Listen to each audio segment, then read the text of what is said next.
This show truly had all of my favorite things, from tragedies and triumphs mixed in with glamour, reads, and designer clothes.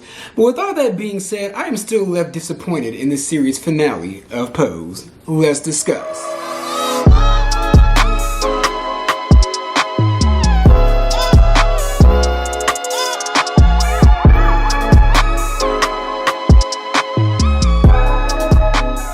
What's going on, y'all? It's your boy Beasley here. Hope you all are staying cool, calm, and collected out there.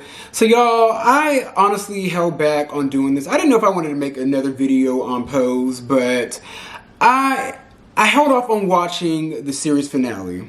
Why, you ask? It's because I didn't want it to end. I did not want the show to end. I truly wasn't ready for a great show like this to exit my life, or a show that's at least about people that look like me and represents the community that I'm a part of.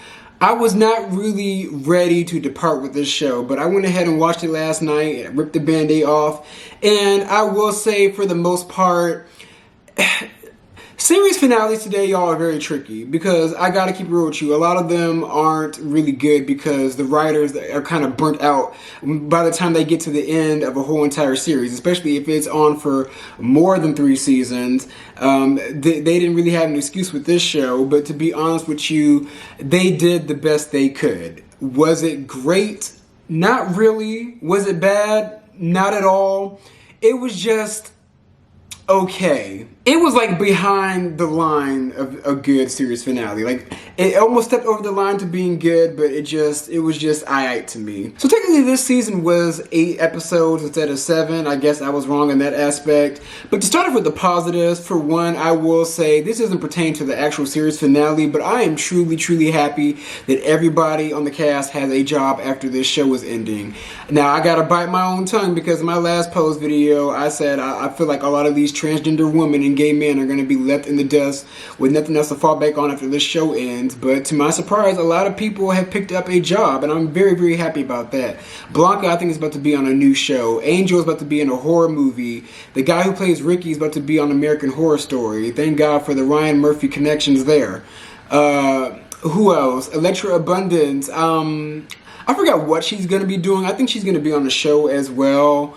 And then the rest of the cast, I think a lot of them are going back to like the theater, or some of them are kind of just like looking for new roles as well. But for the most part, a good majority of this cast has a job, and that is something I am truly happy about. Another positive was the Sex and the City scene between Electra, Angel, Blanca, and Lulu.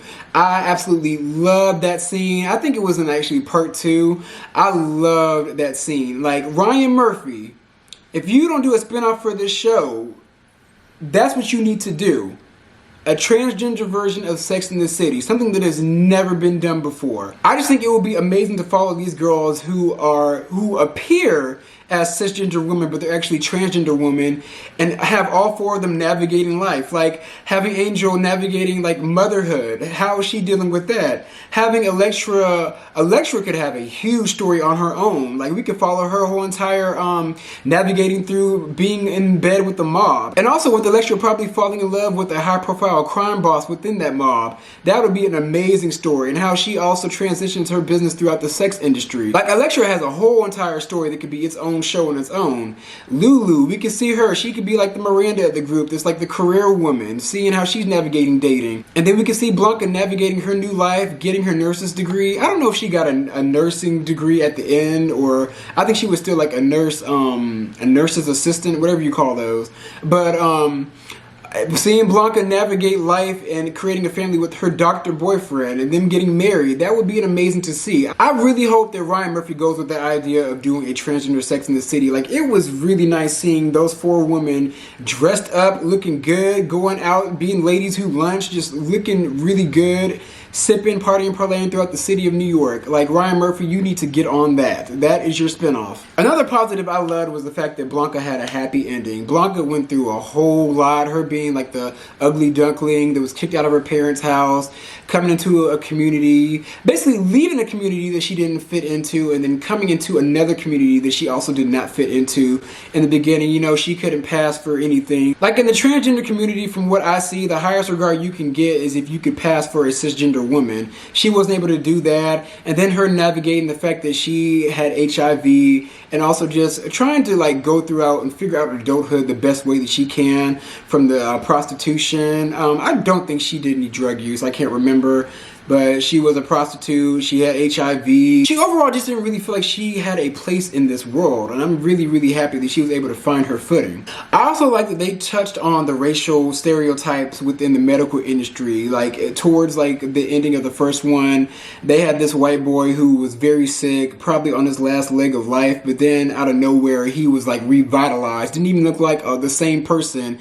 Mainly because he was the one that was entered into this trial for this new HIV drug, and it come to find out that a lot of black people and Hispanics were not admitted into that trial. And Blanca and the crew with Pray Tell and her doctor boyfriend tried to fight tooth and nail to get Pray Tell and even Blanca into that trial, which they ended up getting in.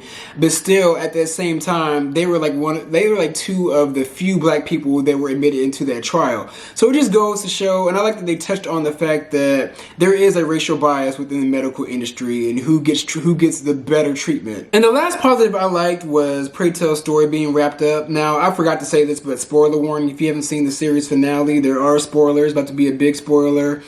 So Pray Tell, he ended up dying, basically. He at first I thought he had killed himself. I was a little confused, but it comes to find out that after he was admitted to that trial, and then Ricky disclosed to him that he had full-blown AIDS, or at least he thought he had AIDS because he had like a scar on his chest. The gang was able to piece together the fact that Pray Tell was actually giving Ricky his own medication and let Ricky kind of get himself together while Pray Tell was wasting away to a point where he died in his apartment bed. And it's sad that Pray Tell died, but the way that he went out and the way that his story played out there the whole entire season, it was really wrapped up very nicely, and they did a good job of Pray Tell's story. Now onto the negatives, y'all. It's not a lot, just a few. I will say my first negative is the time jumps. Like, this season, especially the whole entire series, but this season, there were so many time jumps out of nowhere in between episodes, it didn't make any sense. Like, you couldn't really even tell where we were at in the story. Like, it just seemed like every episode and every like half scene, it just was a time jump from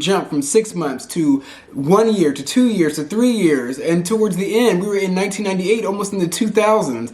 So it was just like, okay, like, you guys please just like slow it down. Like, the whole entire season just felt like rush, burnout, fix this story, get this storyline out, get it out. That's what it felt like. There was just so much going on to a point where I didn't really know what point in time we were at in the storyline.